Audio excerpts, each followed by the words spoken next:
हमारे महापुरुष ने जो अच्छा काम किया उसके विरोध में ये सरकार कर रही है। ब्राह्मणवादी व्यवस्था है, मनुवादी व्यवस्था है, उसलिए वो उनकी व्यवस्था लाना चाहते हैं। और इसलिए संविधान ने 85% लोगों के लिए संविधान लिखा, 3.5% ब्राह्मणवादी मनुवादियों के लिए कोई संविधान में प्रावधान नहीं है। तभी भी संविधान कहता है कि संख्या के अनुपात में सबने आरक्षण लेना चाहिए। लेकिन आज क्या किया, जो ईडब्ल्यूएस के माध्यम से आर्थिक आधार पर 10% उन लोगों ने प्रावधान दिया, यानी 50 के ऊपर की जो लेवल है उन्होंने पार कर दी। और ओबीसी को बताया जाता है कि 52% को 52% नहीं मिलेगा। सुप्रीम कोर्ट कहता है कि 52% को 27% दिया। और ये संविधान जो है वो विरोधी कायदा हो गया, क्योंकि उन्होंने पहले बोला सुप्रीम कोर्ट ने कि 50 के ऊपर नहीं दे सकते। फिर आप लोगों को तो 3.5% लोगों को 10% कैसे दे दिया? कोई रैली नहीं, कोई मोर्चा नहीं, कोई आरक्षण, कुछ भी नहीं होने के बाद में भी उन्होंने वो लागू कर दिया। सुप्रीम कोर्ट ने निर्णय भी दिया। और हमारे जो लोग हैं, हमारे लोगों के लिए वो क्यों नहीं ये कर रहे हैं? हमारे लोगों की कोई प्रावधान क्यों नहीं दे रहे? संविधान के माध्यम से अगर है तो संविधान के माध्यम से कैसे कह सकते कि वो देश चल रहा है? प्रधानमंत्री तो कहते हैं सबका साथ सबका विकास। वो तो सबका साथ वही तो है ना, वो जो है वो रिमोट कंट्रोल है। जो है ओबीसी का चेहरा मुखौटा दिखा ना, वो जो नरेंद्र मोदी कहता है, खुद को तेली कहता है, भाई संविधान क्या मनुस्मृति में लिखा है ऐसा जो कहते हैं कि तेली का मुंह नहीं देखना चाहिए, अशुभ काम होता है। और कुछ अच्छा काम करने के लिए उनका तेली का मुंह नहीं देखना चाहिए, नहीं तो अशुभ होता है। अभी तेली का घंटों क्या 24 घंटे तेली का मुंह देखते हैं तो उनका कुछ नुकसान नहीं हो रहा है। तो एक ऐसा है भाई, वो सिर्फ उनके लिए वो मुखौटा है, वो सिर्फ यूज एंड थ्रो का काम कर रहा है हमारे लोगों को। SC ST 15 लाख कहाँ गए? और 15 लाख खाते में आने वाले थे ना, कुछ भी नहीं। वो ऐसा कर रहे हैं कि हमारे लोगों को SC ST OBC लोगों का यूज करना है। जैसे रामदेव बाबा का है ना, अन्ना हजारे का, उनको गन्ना बना दिया, हमारे लोगों का यूज किया और इन लोगों को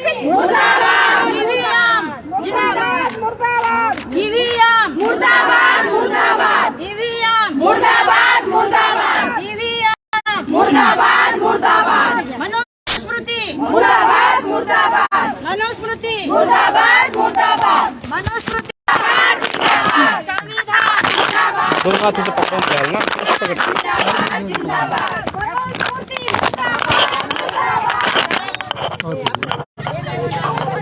मैं इस वक्त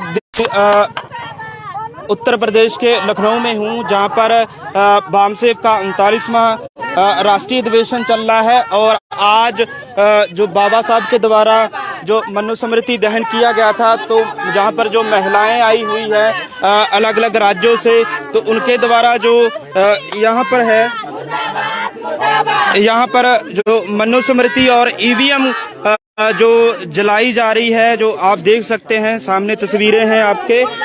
आज बाबा साहब ने जो मनुस्मृति का दहन किया था, तो आज महिलाएं भी बामसेव के राष्ट्रीय अधिवेशन में जो मनुस्मृति और EVM को जला रही हैं। और जो नारे वगैरह जो नारेबाजी की जा रही है, जिस तरह से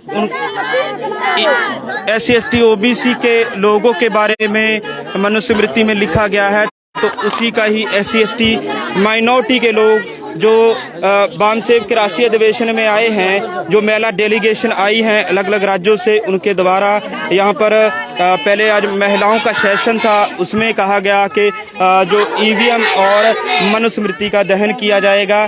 तो आप देख सकते हैं तस्वीरों में जो साफ नजर आ रहा है कि कैसे जो नारेबाजी की जा रही है, जो महिलाओं की तरफ से भी अब जो जोरदार विरोध किया जा रहा है। तो बात करेंगे महिलाओं से। मैडम क्या नाम है? मैं सारिका भगत, बहुजन मुक्ति पार्टी से राष्ट्रीय सचिव।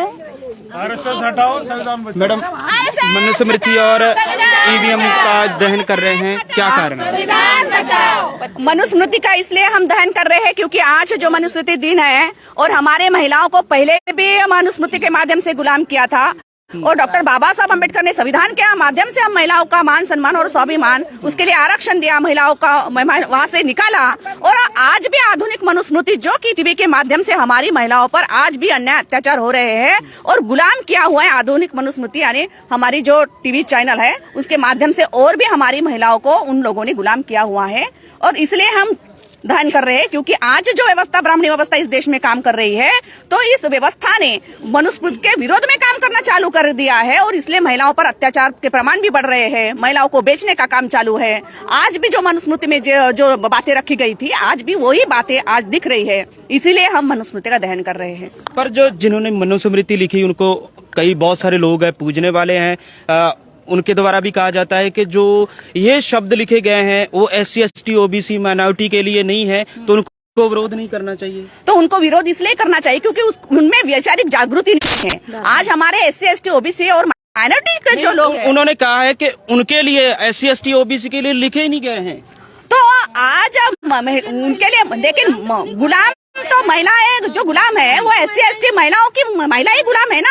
आज जो आजादी है और उनकी भी महिलाएं गुलाम है, लेकिन वो कैसे है, आज जो वर्चस्व ब्राह्मणों का है तो उनकी महिलाओं को कुछ ना कुछ माध्यम से, संविधान के माध्यम से मिल रहा है और उनका फायदा वो अच्छे तरह से ले रहे हैं, लेकिन हमारी महिलाओं को गुलामी कर रहे हैं और उनका फायदा वो लेने नहीं दे रहे हैं। और उनको कहता है कि मनुस्मृति में ऐसा, उन्होंने अगर मनुस्मृति पढ़ी तो वो SC ST OBC को महिलाओं को जो बता रहे हैं अगर पढ़ेंगे तो उनको भी सबूत का दूध का दूध और पानी का पानी उनको ये मिलेगा, सबूत मिलेगा, तो वो सोचेगी कि नहीं ये मनुस्मृति महिलाओं के, सभी महिलाओं के लिए थी और इसलिए बाबा साहब ने ध्यान की। पर अभी संविधान लागू है, संविधान के मुताबिक देश चल रहा है, मनुस्मृति के मुताबिक तो नहीं चल रहा है कि ठीक है पहले मनुस्मृति के आधार पर था, उसमें लिखा गया, आप कह रहे हैं कि और गुलाम बनाया गया।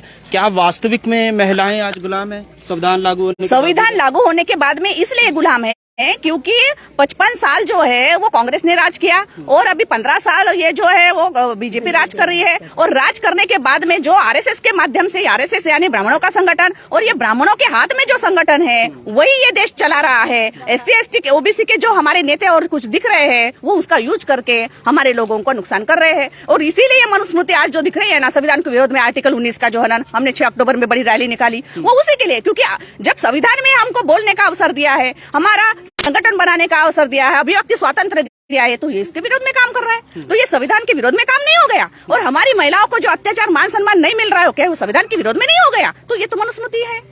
तो ये महिलाएं कैसा मान सम्मान चाहती है? क्योंकि आज महिलाओं का सेशन था, महिलाओं ने खुलकर अपनी बातें की, आप मींस के पूरे खुले मन से अपने विचार, कैसा मान सम्मान, कैसी आजादी की आप? तो हम मान सम्मान इसलिए चाहते थे क्योंकि पहले इस देश में गण व्यवस्था थी, तो हमारी जो महिलाओं को मान सम्मान और शासन ही महिलाएं चलाती थी। और इस देश में न्याय, स्वातंत्र, समता और बंधुता के आधार पर जो हमारी महापुरुषों की विचारधारा है उस पर देश था। और अभी क्या हो रहा है, ये समतावादी व्यवस्था जो है वो विषमतावादी व्यवस्था ब्राह्मणों ने लाई और अभी भी वही करना चाहते हैं। 2015 उनका टारगेट है और वो वही मनुस्मृति अभी भी उनका लागू करना चाहते हैं। और 2025 को 100 साल पूरे हो जाएंगे RSS को और उसका वो महोत्सव मनाएंगे, है ना, वो सुवर्ण महोत्सव। अगर जो उद्देश्य उनका वही है कि जो हजारों हमारे बहुजनों की समस्या है भाई, उनको डाइवर्ट होनी चाहिए, ये उनके तरफ से उनका ध्यान वंचित रहना चाहिए और इसीलिए वो सुवर्ण महोत्सव का भी बहाना बनाते हैं। और ये जो 2000 जो अभी आएगा 25, तो वो क्या करना चाहते हैं कि मनुस्मृति लागू करके संविधान के जो भी आर्टिकल कुछ है वो खत्म करने का काम कर रहे हैं। क्या, क्यों, आपको क्यों लगता है कि क्यों खत्म करना चाहिए? जो थी कि 7 पटा संख्या जो थी, हमारे ज्योतिबा फुले ने जो स्कूल चालू की थी, फॉर एग्जांपल बता रही हूँ आपको। और अभी ये निकाल रहे, कानून निकाल रहे हैं कि जो 20 की पटा संख्या के एक भी कम होगा, अगर 19 भी होगी तो वो स्कूल बंद किए जाएंगे। और चालू भी किया उन्होंने काम। और ये चालू करने के बाद में 20 किलोमीटर अंतर पर एक स्कूल रहेगी। क्या हमारे छोटे बच्चे जा पाएंगे? तो ये के विरोध में नहीं हो गया? हमारे महापुरुष ने जो अच्छा काम क्या उसके विरोध में ये सरकार कर रही है। ब्राह्मणवादी व्यवस्था है, मनुवादी व्यवस्था है, इसलिए वो उनकी व्यवस्था लाना चाहते हैं। और इसलिए संविधान ने 85% लोगों के लिए संविधान लिखा, 3.5% ब्राह्मणवादी मनुवादियों के लिए कोई संविधान में प्रावधान नहीं है। तभी भी संविधान कहता है कि संख्या के अनुपात में सबने आरक्षण लेना चाहिए। लेकिन आज क्या किया, जो EWS के माध्यम से आर्थिक आधार पर 10% उन लोगों ने प्रावधान दिया, यानी 50 के ऊपर की जो लेवल है उन्होंने पार कर दी। और OBC को बताया जाता है कि 52% को 52% नहीं मिलेगा। सुप्रीम कोर्ट कहता है कि 52% को 27% दिया। और ये संविधान जो है वो विरोधी कायदा हो गया, क्योंकि उन्होंने पहले बोला सुप्रीम कोर्ट ने कि 50 के ऊपर नहीं दे सकते। फिर आप लोगों को तो 3.5% लोगों को 10% कैसे दे दिया? कोई रैली नहीं, कोई मोर्चा नहीं, कोई आरक्षण, कुछ भी नहीं होने के बाद में भी उन्होंने वो लागू कर दिया। सुप्रीम कोर्ट ने निर्णय भी दिया। और हमारे जो लोग हैं, हमारे लोगों के लिए वो क्यों नहीं ये कर रहे हैं? हमारे लोगों की कोई प्रावधान क्यों नहीं दे रहे? संविधान के माध्यम से अगर है तो संविधान के माध्यम से कैसे कह सकते कि वो देश चल रहा है? प्रधानमंत्री तो कहते हैं सबका साथ सबका विकास हो रहा है। वो तो सबका साथ वही तो है ना, वो जो है वो रिमोट कंट्रोल है। जो है OBC का चेहरा मुखौटा दिखा ना, वो जो नरेंद्र मोदी कहता है, खुद को तेली कहता है, भाई संविधान क्या मनुस्मृति में लिखा है, ऐसा जो कहते हैं कि तेली का मुंह नहीं देखना चाहिए, अशुभ काम होता है, और कुछ अच्छा काम करने के लिए उनका तेली का मुंह नहीं देखना चाहिए, नहीं तो अशुभ होता है। अभी तेली का घंटों क्या 24 घंटे तेली का मुंह देखते हैं तो उनका कुछ नुकसान नहीं हो रहा। तो एक ऐसा है भाई, वो सिर्फ उनके लिए वो मुखौटा है, वो सिर्फ यूज एंड थ्रो का काम कर रहा है हमारे लोगों को। SC ST 15 लाख कहाँ गए? और 15 लाख खाते में आने वाले थे ना। कुछ भी नहीं, वो ऐसा कर रहे हैं कि हमारे लोगों को SC ST OBC लोगों का यूज करना है, जैसे रामदेव बाबा का है ना, अन्ना हजारे का, उन्होंने गन्ना बना दिया, हमारे लोगों का यूज किया और इन लोगों को फेंक दिया। ये तो और भी महिलाएं हैं, बात करेंगे। मैडम पहले तो नाम बताइए, नाम क्या है? मैं कुंदा तोड़कर, राष्ट्रीय अध्यक्षा, राष्ट्रीय मूल्याशी महिला संघ, नई दिल्ली।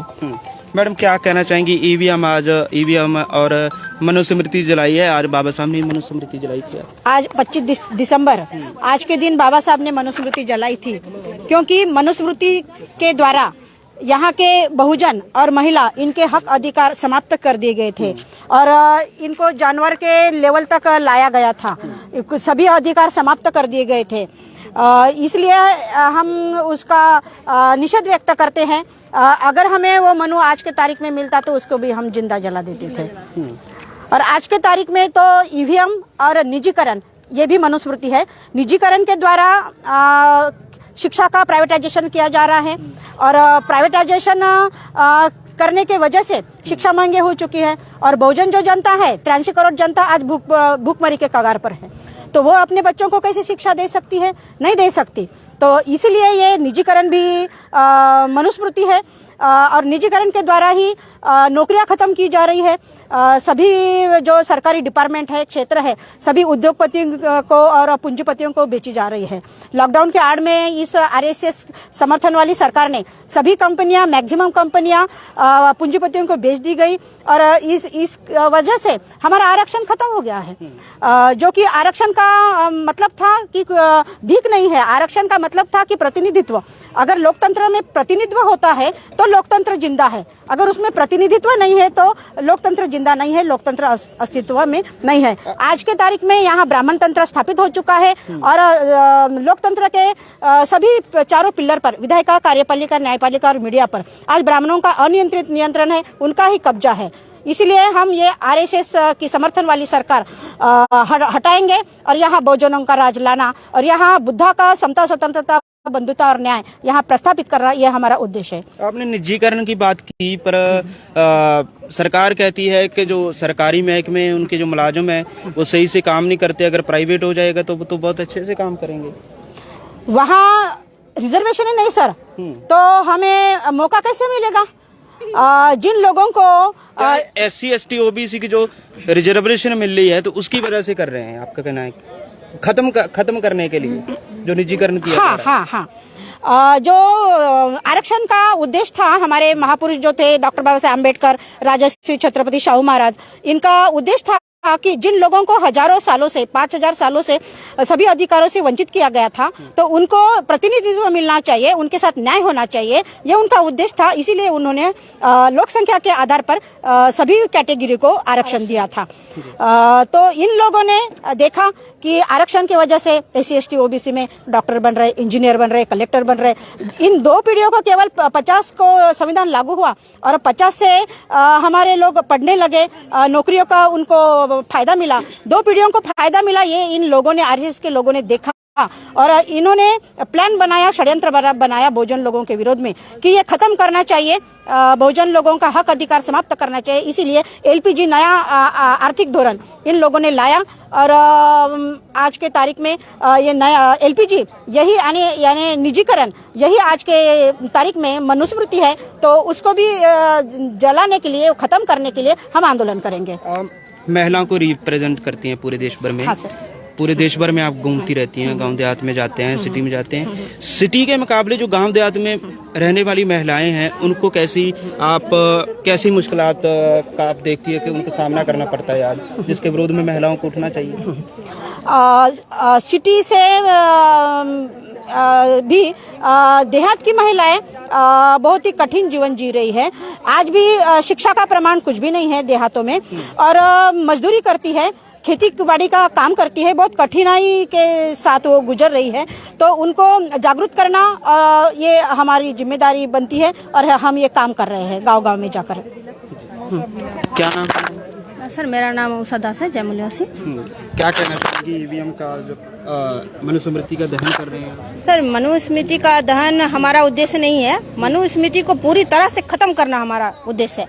आज ही के दिन बाबा साहेब ने मनुस्मृति का दहन किया था, लेकिन उसके विचार आज भी हमारे समाज में दिखते हैं। आज भी महिलाएं जब आगे बढ़ती है तो उनको खींचने का काम समाज कर रही है। मतलब मनुस्मृति खत्म नहीं हुई है, आज भी लागू है। आज अगर मनुस्मृति खत्म हो जाती है तो हमारे महिलाएं का जो अलग ही रूप हमको आज देखने के लिए मिलता। आज भी आप देखते होंगे हमारे देश में हमारे छोटे छोटे बच्चों के साथ बलात्कार हो रहा है, 60 साल की औरतों के साथ बलात्कार हो रहा है, घरेलू अत्याचार हो रहे हैं, दहेज हत्या पे नाम पे महिलाओं को जिंदा जलाया जा रहा है। हर समय हर क्षेत्र में महिलाओं को खत्म किया जा रहा है। लोकतंत्र के चारों पिलर में अगर आप देखेंगे तो महिलाओं है ही नहीं। लोकतंत्र के चारों पिलर में भारत की जो मूल निवासी महिलाएं वो है ही नहीं। मतलब हमको आगे बढ़ने से रोका जा रहा है। हम महिलाएं अगर किसी बड़ी पोस्ट में हैं तो भी उस महिला को एक औरत के रूप में देखा जाता है, ना कि उसके पोस्ट के रूप में देखा जाता है। तो ये व्यवस्था आज मनुस्मृति के कारण है, इसलिए हमने आज मनुस्मृति को दहन किया। और दहन करने के साथ आज हम पूरे भारत में ये संदेश देना चाहते हैं कि आगे जाके अगर हमारे बच्चों के अधिकार, हम महिलाओं के साथ अत्याचार अगर ऐसे ही बढ़ते रहा तो हम जिंदा मनु को भी, जो वो कहीं पर भी होगा, हम उसको वहां से खींच के लाएंगे और उसको हम जिंदा जलाएंगे। पर मौजूदा सरकार है जो अभी बीजेपी सरकार है सत्ता में, उसका कहना है कि कांग्रेस के सरकार के टाइम में वो हमने महिलाओं के लिए कांग्रेस ने काम नहीं किया, आज हमने वो काम कर दिया है। महिलाओं की सशक्तिकरण की वो बात करते हैं लाल किले से। सर उनकी कथनी और करनी में अंतर होता है। आपने देखा होगा जब गोधरा कांड हुआ था तो जो बिल्किस बानो जो थी उसके साथ बलात्कार हुआ था, उस समय के अपराधियों को किसके राज्य में छोड़ा गया? मतलब बलात्कारियों को भी ये लोग छोड़ने का काम कर रहे हैं। मतलब समाज में संदेश देना चाहते हैं कि आप महिला हो, आपके साथ कुछ भी अत्याचार हो सकता है और आपके अपराधियों को हम खुला छोड़ सकते हैं। उन्होंने इस तरह का संदेश समाज में दिया ना, तो आप कैसे कह सकते हैं कि इस देश में महिलाओं का कहीं पर भी जो सुरक्षा है? आज महिला बड़े बड़े क्षेत्रों में काम कर रही हैं, लेकिन उन महिलाओं से भी मैं ये कहना चाहूंगी कि आप जो उस बड़े पोस्ट पर हैं किसके आधार पर हैं? बाबा साहेब के संविधान के आधार पर गई हैं, बाबा साहेब के हिंदू कोर्ट बिल के बदौलत आप गई हैं कि मनुस्मृति के आधार पर गई हैं? आज बहुत सारी महिलाएं बड़े बड़े पोस्ट में तो काम कर रही हैं, लेकिन वो सिर्फ जो विप्र समाज की महिलाएं हैं, विप्र समाज जिस तरह से आरएसएस में पुरुष काम करते हैं उसी तरह विप्र समाज में महिलाएं काम करती है। आज हमारी मूल निवासी महिलाएं ज्यादातर विप्र समाज की महिलाओं को फॉलो करती हैं, उनके साथ कर्मकांड में शामिल होती है, उनके साथ तीज त्योहारों पे शामिल होती है और उन्हीं की जो आज हमारा मीडिया है, मीडिया में भी उन्हीं विप्र समाज की महिलाओं को रिप्रेजेंटेशन किया जाता है और हमारी महिलाएं उनको ज्यादा जानती है।